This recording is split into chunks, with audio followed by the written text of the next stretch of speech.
속으로 버스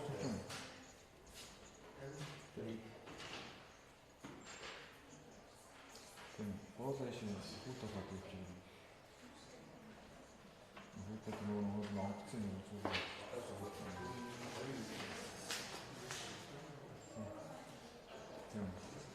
버스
대신에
Тэгдэг юу дээр тийм ингээд ингээд Байрасаа тэгвэл.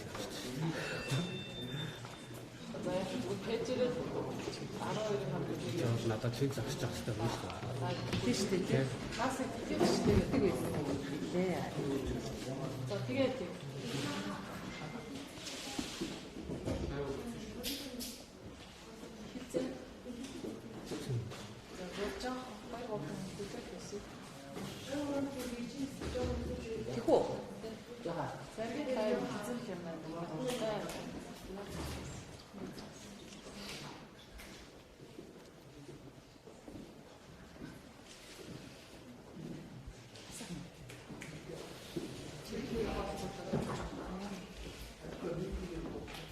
Микэн дээр дуурдаг нэ. Нэг 2. Нэг 2. Нэг 2 гоо. Нэг 2 гоо.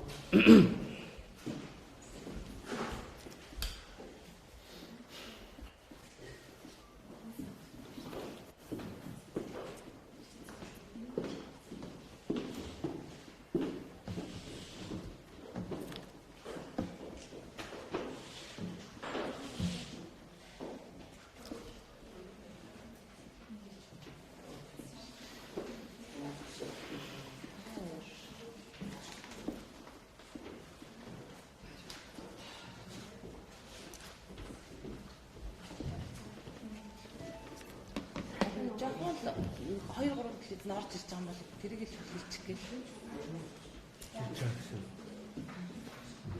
Эхлэл явсан л гээл.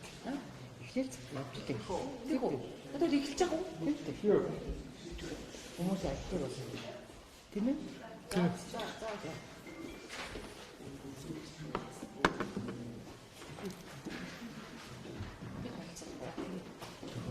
За.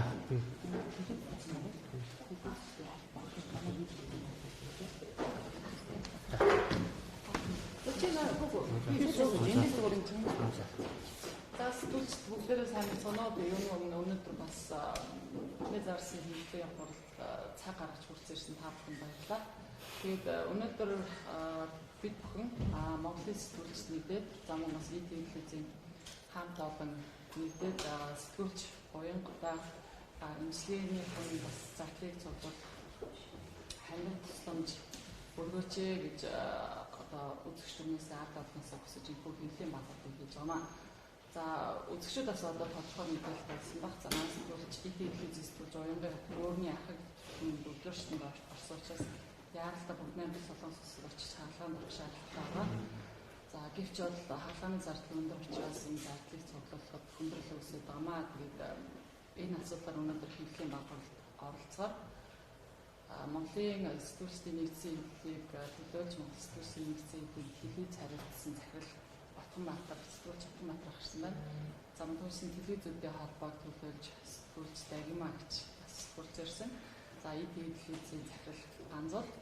За манай сэтгүүлч Уянгагийн нөхөр найруулагч Ариун Бодос ирсэн байна. За миний би ИТ-ийн мэдээний хатлаа төлөөлж хэлхийд оролцож байна. За ихэд өгч байна тий. Энийг ч авдаг гэж ингээд ингээс очих юм. За тэгээд за ИТ-ийн сэтгүүлчээр ажилладаг манай уянгаа анх манай телевизэд орж ирснээс хойш тогтмол одоо үнэхээр нөгөө өөрийн гэсэн ажилдаа үнэнчтэй тэгээ ажилдаа дуртай сонирхолтой тэгээ өсөж дэвжих өөрийн гэсэн хүсэлтэй тэгээд нийгэм тулгарсан асуудлуудыг шийдэж нэвтрүүлэх санаачилж их юм зорилготой юм чин хүсэлтэй юм сэтгүүлч манад ажиллаж байсан. Тэгээд 2 жилийн өмнө над дээр одоо өөрийн биеэр орж ирээд би одоо ингээд бөөрийн архаг дутагдал маань ингээд нэлээд хүн читэнд орчлоо. За тэгээд ингээд ажиллаа хийхэд ингээд заримдаа ингээд хүндрэл учраад байна гэх ийм асуудлаараа бид нар бас нээлттэй сайхан ярилцдаг байсан. За тэгээд сүүлийн 1 жилийн хугацаанд нэлээд хүнд биеийн байдал нэлээд хүнд байсан. Тэгээд бүр одоо энэ ажилдаа их тийм сэтгэл гаргадаг нь юугаар илэрч ирсэн бэ гэхээр одоо ингээд группт орох яралтай шаардлага болчлоо. Тэг би одоо группт орох эсвэл ажиллаа хийх үү гэдэг ийм сонголтын дээр ирчээд байна. Би яах вэ гэд энэ мэдээгээ хүртэл ингээд бид нартай бас хуваалцж ярьдаг байсан. Тэгээд өөрт нь юу ямар боломж байна? Бид нар яаж одоо энэ байдлыг одоо ажил дээр харгалзаж үзэх үү гэдэг байдал дээр хүртэл бид нэр ярьдаг байсан. Тэгээ сүүлийн 3 сар яг ингээд нөгөө гидсэндээ гуурсаа суулгачаад Тэгээд нөгөө ажил дээрээ ингээд өөр ирэхгүй нөгөө гуурсаа сольж явдаг гэсэн. Тэгээд тэгтэн ингээд бид нар бас аль болох хүн ордгоо тоос шороо баг босдог. Тийм өрөөгөө маш цэвэрхэн тийм вакуум орчинд ингээд тэр гуурсаа солих хэрэгтэй болдгийм билээ л дээ. Тэгээд бид нар ажил дээр байгаа тийм гуурсаа солих боломжтой тэр өрөө болгоныг ингээд гаргаж өгөөл те бас ингээд тэгээ явж исэн. Тэгэл өглөө бас болгондоо ингээд хавантай нүртэй ирнэ. Тэгэл даарч хурж болохгүй. Өвлийн үйлрэлд бол ажиллаа хийдгүү. Тэгэл хавар дулаахаар хөрхи би ажилдаа ормоор ингээд ирдэг байсан.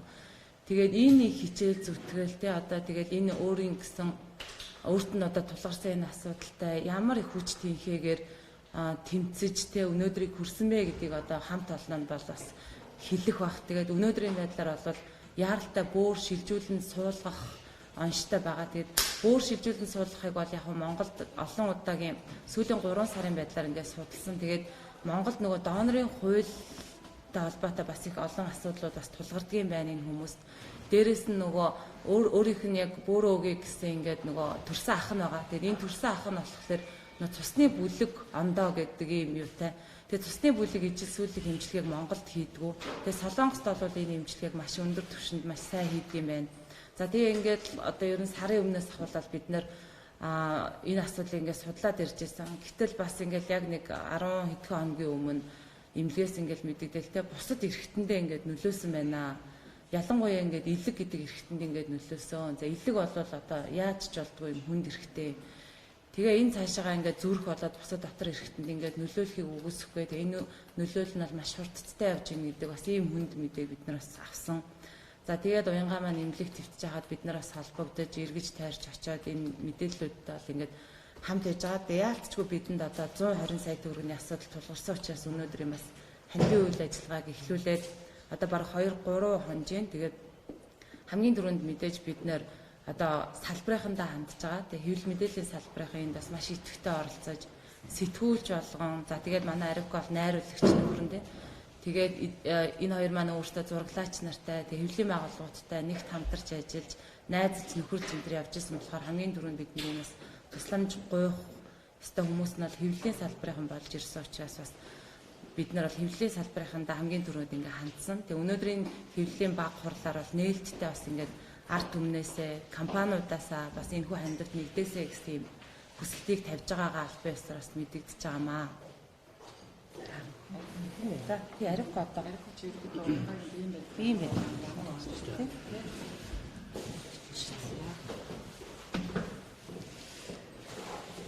За сайн байцгаана уу. Энэ өдрийн мэндийг хүргэе. Одоо хүрцэн ирсэн нийт хэвлэл мэдээллийн хаачлалтанд бүгдээрэнд нь баярлалаа. Одоо бүхэл хэвлэл мэдээллийн одоо сэтгэл санаа нь суулжлаа болов. Ер нь уянга битээр нийлээд 10 гаруй жилийн өмнө үзсэн. Тэр нөхцөнд хийх залуу гэр бүлийн адилаар бүхнийг нойлосоо хэлж тэгээсээ ихэлсэн тэр залуу хүмүүсийн адилаар бүхнийг сайхнаар төсөөлж зөвхөн уушаад харж амьдсаар өнөдөр явж ирсэн. Тэгээ өнөөдрийн яг манай хан маань өөрний ахаг дутагдал гэдэг оншиг ерөнхийдөө одоо ганц хүүгээ төрөх үеэс л ер нь мэдсэн. Ер нь өөрний дутагдaltaй очлоо гэдэг. Тэгээд янз бүрийн эмнэлэг одоо тодорхой хэмжээний эмнэлэг сувлуудаар тодорхой хэмжээгээр явж эмчлүүлдэг байсан л та. Тэгээд нэгэнт одоо дутагдалд орсон бөөр гэдэг бол ялчгүй ингээл өөрт нь мэддэхгүйгээр муудаалагддаг юм бэл. Тэгэл янз бүрийн хэлбэрээр илэрч гарч ирнэ. Тэр нь хаяал нуруу уцаар нь хатгуулна, даралт нь ихсэн, пан санаа баларт нь хөл гарна хавгнана гэх мэт янз бүрийн хэлбэрээр тэгээд агуулна, бөөлжин, тэгээд нэг жоохон мэдчихээр хардлаханд орчин. Тэгээд ерөөсө хоол ундаа бүгдийг хорно. Тэгээд хар шүлнээс өөр юм барагддаг шахам. Тэгжил амьдч ирсэн. Тэгээд сүүлдээ за ямар ч байсан донорын тухай хууль батлагдсан шинээр те. Тэгээд ямар ч гэсэн донорын авчирт нь орчвол өөр солиулах боломж чийгээс байгаль юм байна.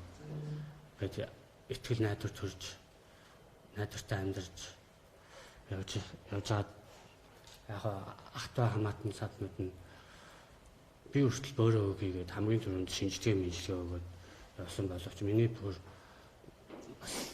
вирустай болж таараад тэг ах түндэр нь бас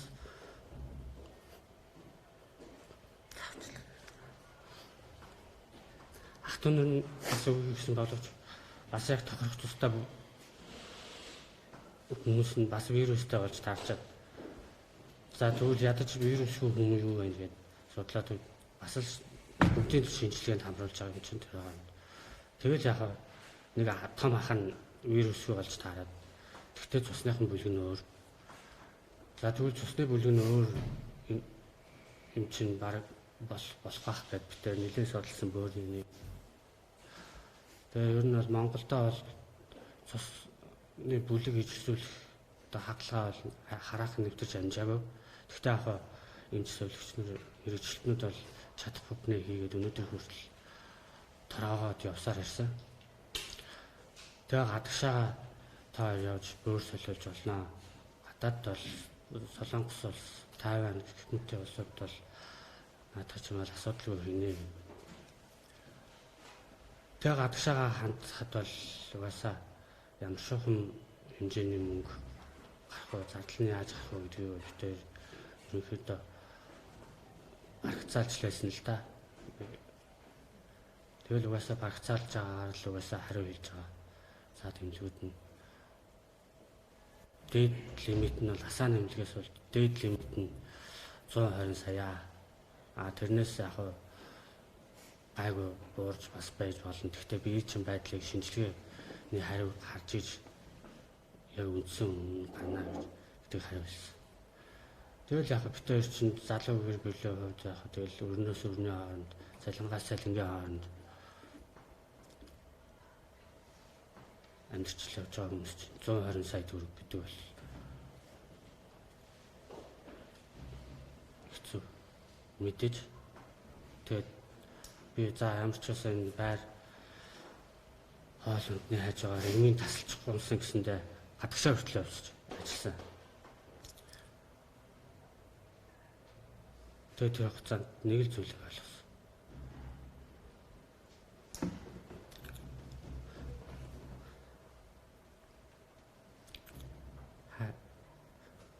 Зов зүтрэх хэцүү үед нь хажууд нь байх хэрэгтэй юм. Ялч ирж сэтгэлийн дэмжиж суугаад хажууд нь байдаа л гэж боддог. Өнөөдөр хүртэл явж ирсэн. Энэ бүх хугацаанд манай найз нараас аюун маян зарлаа гэл санаа бодлоо ялддаг л байсан л та. Тэгээд битээр шүү зоолонтой хүмүүс угаасаа л зөндөөл байгаа. Тэр болгонд одоо ингээд зовлонгаа тоочоод явж байлтай шүү дээ. Амьдрал амьдгүй аргатай учрыг олно доо. Яах юм бэ гэвэл цааглал явж идэг байсан. Яг манай найзууд хамтраад видеогийн хамт олон нэгдээд нөхөө аян зохион байгуулсан. Тэгээд энэ аянд нь бол ихэр баярлж байна. Баярлуу. Өдөр болгон хүмүүс уцаар сэтгэлийн дэм хайрлаж байгаа. Тэр хүмүүстэй ч гэсэн бас баярлж байгаа. Баярлал гэхээс өөр юм.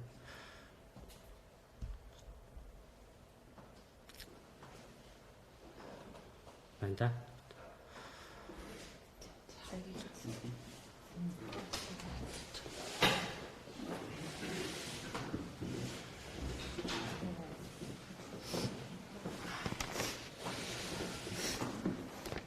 За та хэд маань сая ариун болдын үгнээс манай сэтгүүлч уянгагийн биеийн байдал за энэ айл ямар байгаа вэ гэдгийг мэдээллийг авсан. За ер нь бол телевизийн мэдээний сэтгүүлч байна гэдэг бол бас амаргүй ажил гэдэг та бүхэн өөрсдөө мэдж байгаа. амралтын өдөр байхгүй, цаг нар уу, тиймээ зүтгэдэг.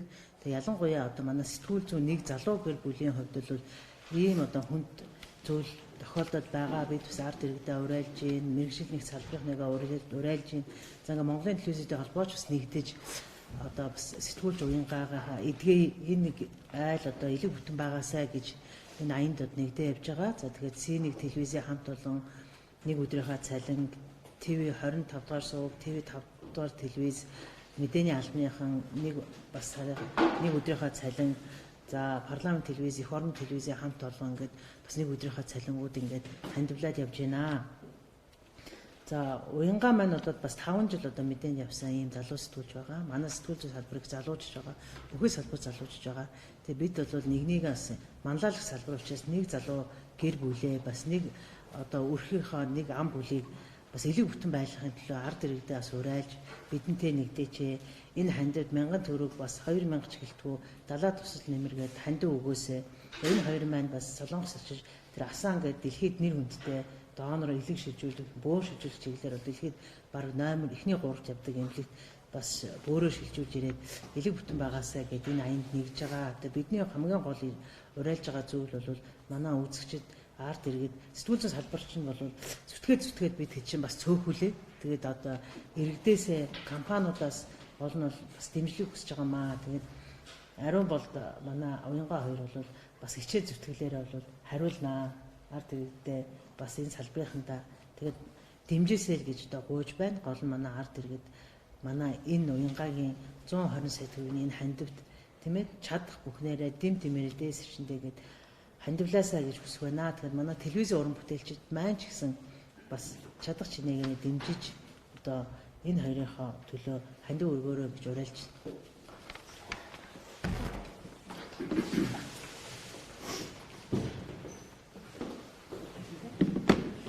За өдрийн мэнд хүргье. Монголын сэтгүүлчдийн нэгд цэвэрлийг төлөөлж ирсэн дэлхийн зориудсан дэд ерөнхийлөгч Монголд за нэг 400 гаруй хэвлэл мэдээллийн байгууллага улсын хэмжээнд үйл ажиллагаа явуулж байгаа. Тэнд нэг 4000 гаруй одоо хэвлэл мэдээллийн байгууллагын ажилд ажиллаж байгаа. За тэгээд тэднийг игнэндээ нэгтгсэн мэргэжлийн төв байгууллага. За тэгээд энийх айлын маань Монголын хэвлэл мэдээллийн салбарын маань нэг залуу гэр бүл бас юм одоо хүнд өвчнөд нэрвэгдээд байгаад бол сэтгүүлч нэгд цэвэрлэлийн зүгээс бас уриалга гаргасан байгаа. Тэгээд бүх хэвлэл мэдээллийн байгууллагуудаа уриалсан. Мөн бас тодорхой хэмжээний хандив тусламжийг төрүүлжээсээ манай хэвлэл мэдээллийн байгууллагууд бас төрүүлчнээсээ манлайлагч нь байгаад бас өгцгөөж байгаа. Тэгээд Монголын сэтгүүлч нэгд цэвэрлэл бол бүх хэвлэл мэдээллийн байгууллагын ажилтнаа эхний ээлжинд уриалж байна. Мөн одоо Монголын хэвлэл мэдээллийн байгууллагын одоо мэдээллийг хүртдэг, үнэн бот мэдээллийг авдаг Монголынхаа нийт үзэгчид, уншигчид, Монголынхаа ард түмнийг бас энэ аянд нэгдээжээ гэж уриалж байгаамаа. Тэгээд ялангуяа телевизийн залуу сэтгүүлч, за телевизийн залуу найруулагч, залуу гэр бүл өнөөдөр яг түрүүн ариун болд манд хэллээ. Бид одоо бас цалингаас цалингт, өрнөөс өрөнд ингэ явж байна. Тэгээд бас хүний дор орохгүй юмсан гэсэндээ бас тэр дилийн бас өөр тохиолдож исэн энэ хатугт зүйлээ бас нуугаад те бас залуу хүмүүсэнд биендээ нуугаа харуулахгүй гэдэг тэр нэг монгол зангаар бас хэлэхгүй уджээ. Тэгээд ер нь цаашдаа ингээд удах юм бол энэ өвчин хэрхэн дамжих вэ гэдгийг өчтөрөөс мэрэгжлийн байгууллагын эмчнэр хэлж ийсэн. За уянгааж гэсэн өөрөө өчтөр ярьж ийсэн. Та хүн өчтөрөө телевизүүдээр захин мөртөөр харсан бол бяцхан хүн юу гэж ярьж байгааг сонссон баг. Ээжигээ ордон идгээсэ гэж хэлмээр байна гэсэн тэр хүүг бид бас ээж аавтай нь элэг бүтэн сайхан амьдруулахыг хүсэж байна. Тэгээд Монголын ард түмэн твдэж явснаас одоо тэмээгээ туснаас твнэр туслаа гэсэн тийм үг гэдэг. Тийм учраас одоо хүний тус багддаггүй. Тэгээд Монголын ард түмнийг Монголын залуу сэтгүүлчдийн залуу одоо хэвлэл мэдээллийн байгууллагын залуу гэр бүлийн одоо бас хувь нэмрээ оруулж одоо тодорхой хэмжээгээр хандив өгөөч л гэж одоо уриалж байна, гуйж байна.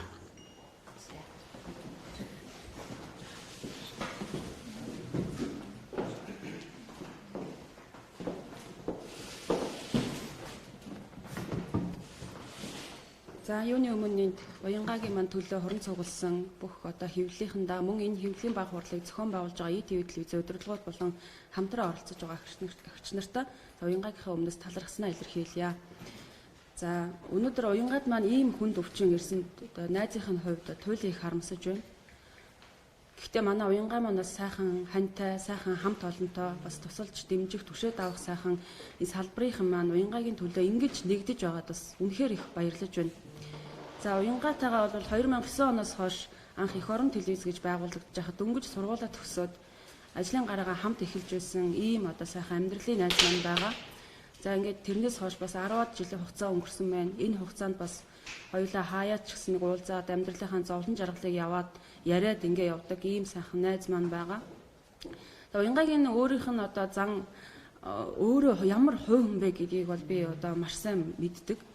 Үнэхээр одоо энэ хугацаанд энэ хүн чинь өвчнөтөөгөө тэмцээд өвчнөө ялан дийлхийн тулд бол өөрсдөө бүхнийг дотроо одоо зохицуулна гэд явж исэн ийм одоо байдалтайгаар өнөөдрийг хүртэл явсан. Энэ хүн өвчнөө одоо үл тоогоод ч юм уу эсвэл одоо халамжгүйдээ ч юм уу ийм огтос байхгүй. Түрүүн арим команд ярьж ин гадагшаа явж эмчилгээ хүртэл таслахгүй юмс ингээд Солонгосын хүртэл яваад ажил хийгээд явж исэн. Уянгаа маань ч гэсэн одоо телевизтэй өдөр тутмынхаа мэдээндэггүйгээ явж исэн. Өөрөө бол асар их хөдөлмөрч, асар их дайчин, альва юмд бол за би ингээ хүнд өвдчлөө шүүгээд тэрийг хүнд нялзаадаггүй. Тэрийг одоо бусдад одоо юу гэдгийг өвдснийхээ төлөө бусдад одоо нэг айхтар ялрахдаггүй. Тэгээ ингээд бол өдийг хүртэл явж ирсэн. Анх одоо бөөр нь өвдөж эхэлсэн хугацаанд бол бас нэлээд дээр нь л да. Би мэдээж одоо өнөөдөр миний одоо бөөр өвдлөө гэхэд хүн ийм байдалд хүрнэ гэж хизээч хүн бодохгүй. Имчилгээ хийгээл мэдээж явж ирсэн. За бөөр чинь жоохон таар уушиг хэвтэрээ гэл ингээд үе эмнэлэг твтэд имчилгээ хийгээд явж ирсэн. Тэгээ өнөөдөр бол сүүлд бит хоёр одоо саяхан уулзсан та нэг сарын өмнө уянгаа маань маш их хавгончихсан. Тэгэд нүүр ам танигдахын аргагүй болсон. Хөөе яаваа найзаа гэд. Нөгөө яа өглөө босоод ирсэн чи ийм болчлоо. Одоо нэлээд хүндрээд байна. Найз нь бусад эргэтэндээ нөлөөлөд байна. Одоо би найз нь өвчнөөхөө өмнө бас тамирдаж эхэлж байна. Заримдаа сэтгэлээр унах юмаа гэд амьдралынхаа зовлон жаргал өвчнөөхөө талаар бит хоёр ярилцаад салсан. Тэгээс тэгэхэд хүртэл хамгийн сүүлд уулзсан. За нөхрөөгөө явж эсвэл Солонгос ажил хийлгээд би дагаж яваад ингээд бит хоёр өвчнөө одоо тэнд Солонгост илүү боломж байх шиг ингээ явдсан уу да гэж хэлжсэн. Тэгээд үгүй ийм биетэй үйж одоо дагаж яваад хамгийн гол нь ийм хурдан хугацаанд дэмжлэгээ хийж чадах юм уу? Одоо энд арга чарга хаяа гэдэг. Тэгтээ хамгийн гол нь одоо өнөөдөр энэ уянгагийн манд төлөө энэ бас хамт олон ийм сайхан сэтгэл гаргаад нэгнийхээ төлөө бас тэмцээд дэмжиж туслая гэдэг энэ салбарынхан манд дэмжиж байгаад үнэхээр их баярлаж байна. Нэг л зүйлийг хэлэхэд уянгаа маань энэ өвчнийхээ төлөө тэмцээд өөрөө давн туулаад Монголдо эмчлүүлээд донор хайгаад донороо хүлээгээд энэ хугацаанд асар их одоо төвчээр төсвөр гаргаж ирснийг та бүхэндээ бас хэлхэн зүйтэй баха. Хүн өвчтөө хүн гээд гэртээ одоо өвчнөө чагнаад ч юм уу эсвэл одоо эмнэлэгт байнга хэвтээд ч юм уу тэгдгүүн байна. Гүү гэж ажиллаа хийгээд гүүгээд амьдрахын төлөө тэмцээд байгааг бол уянгагийн тэр хатаа төсвөр хатаавчлаа. Тэр одоо амьдралын төлөө шаргуу гэсэн тэр дайчин зангаас нь бол олж хараад найзынхын хувьд маш их бахархаж ирсэн. Тэгэхээр өнөөдөр уянгагийн манд төлөө энэ туран цугласан бүх хүмүүст баярлалаа. Та бүхэн минь түнд минь хандив өргөөч, сэтгэлийнхаа дэмийг хайрлаач. Өнөөдөр баг багтахгүй. Өнөөдөр бид нэг өдрийн хоол эсвэл нэг кофенийхоо мөнгөийг ч юм уу бүгд одоо нийлээд хандуулахад тэр хүний сайхан одоо элэг бүтэн амьдрал тэр одоо ийм одоо дайчин цоглог золбоотой бүсгүйг хөл дээр нь босгоод туслах гээд байгаа юм а. 120 сая төгрөг гэдэг бол залуу гэр бүлийн хувьд маш их мөнгө. Төсөөлөхдгүй их мөнгө гэдэг уянгаа маань өчигдөр одоо хэвлэлийнхэн яриа өгтө хэлж ирсэн. Өнөөдөр Монголын залуу гэр бүлүүд ямар байгаа вэ? 120 сая байтугай 10 сая төгрөг босгоод эмчилгээ хийхэд хүртэл хүндрэлтэй байгаа нь тодорхой. Гэхдээ энэ хугацаанд түүний сайн хань нь бол эмчилгээгээр таслахгүй тэр үнэтэй эм тариаг нь бас байнга ингээд бас авч өхийн төлөө давхар ажил хийгээд гадагшаа хүртэл яваад зүтгэжсэн ийм одоо залуу гэр бүл шүү. Тэгэхээр уянгаад маань туслах энэ бүх одоо хариу өдрүүд үргэлжилж байгаа энэ хандив аянд бүгдээрээ нэг дээрээ түрүүн бас сэтгүүлч нэгцэвлийн одоо Батгаах маань ярьж ин дэмжигээд за ТV тавдлыг цандаа юмаа өргөсөн гэд бас ярьжсэн. За дараагийн ихч бол бас одоо ингээд телевизүүдийн холбоог төлөөлөөд ингээд явж байна. Тэгэхээр зэрэг манай хэвлэлийн салбарынхан бас хүчтэй гэдгээ нэгнийхээ төлөө нэгдэж чаддаг гэдгээ өнөөдөр бас харуулж чадчихад маш их баярлж байна. Бид нэр өнөөдөр энэ хүний ингээ өвдчлөө хандив өгөөч гэд бас дамжуулах үүрэгтэй мэдээлэл хүргэхийн төлөө явж иржээ. Гэтэ өнөөдөр нэгэн маань ингээд хүнд өвдсөн байна. А энэ дээр бол бас үнэхээр нэгдэж чадах хэрэгтэй. Нэгдэж чадж байгааг бас харуулж аваад баярлж байна. Тэгээд бас яриул зөндөө юм байгаа. Тэгээд бас өнөөдөр уянгаа маань ямар ч гэсэн энэ сайхан олон сайхан сэтгэлтэй хүмүүсийн төл хүмүүсийн энэ буйнаар бол босч ирнэ. Тэгээд энэ сайхан гэр бүл маань элэг бүтэн цаашдаа бол ажил амьдралаа эрүүл саруул хийгээд явна гэдэгт бол үнэхээр бүрэн дүр итгэлтэй байна. Та бүхэн бүгдээ төсөл дэмжээрэй. Хувь хүн аж ахуй нэгж төрийн болон төрийн бус байгууллагууд дэмжээрэй. Уянгаад маань сэтгэлийн хандаа өгөөрэй гэж уриалмаар байна.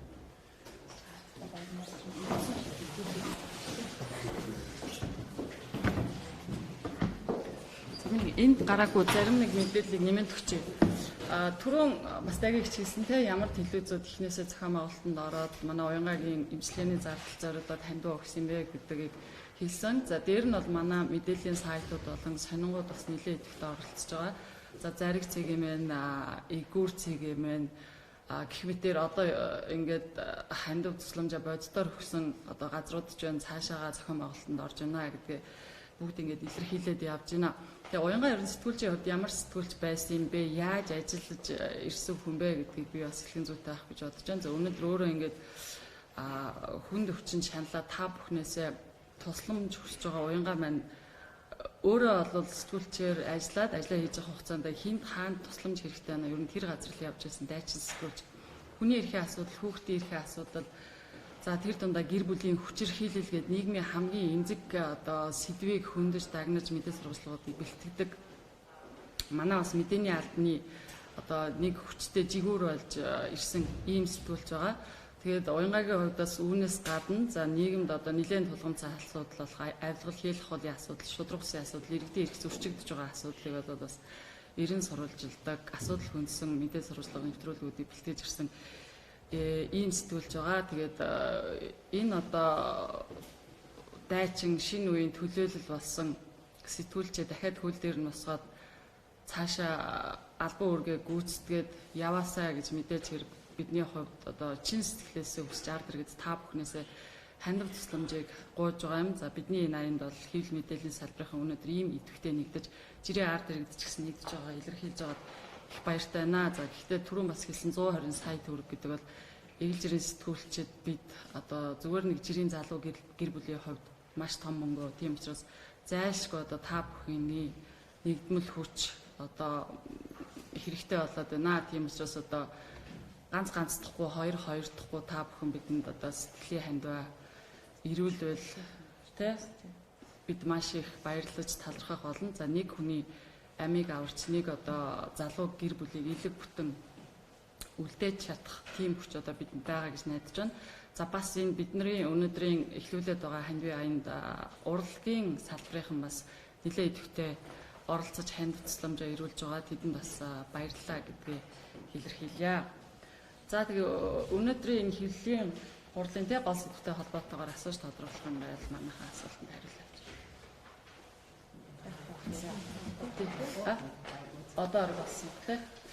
За тэгээ хэвлэлийн уралд хүрэлцээрсэн та бүхэндээ баярлалаа. Тий хандивын хайрцгийг бид бас гаргасан. Энэ бол зүгээр яг бэлгэлийн чанартай ингээд аваад ирсэн. Тэгээ бид байгууллагуудаар хандивын хайрцгийг аялуулаад тэгээд уянгаагийнхаа хандивыг бас цуглуулад явна. Тэгээд хандив өргөх хүсэлтэй байгууллага байвал одоо бидэнд холбогдоод бид хайрцаг аваад очих юм байнамаа.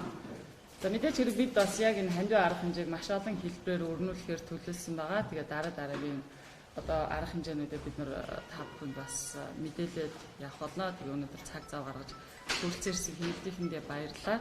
Бас бидний энэ хэллийн урлагийг үзэж байгаа, хандив тусламж өргөж байгаа нийт одоо ард иргэдтэй баярлалаа. Тэгээ бид бас сэтгэлийн хандваа ирүүлж нэг сэтгүүлчээ аврахад нэг сайхан гэр бүлийг элэг бүтэн авч үлдэхэд нэг бяцхан үрийг ээжтэй нь өсөж тойрнох энэ боломжийг та бүхнийг бас олгоход нэмэр хандив болооч гэж одоо гуйж байна. За ингээ анхаарлаа хандуулж хүрсэн баярлалаа.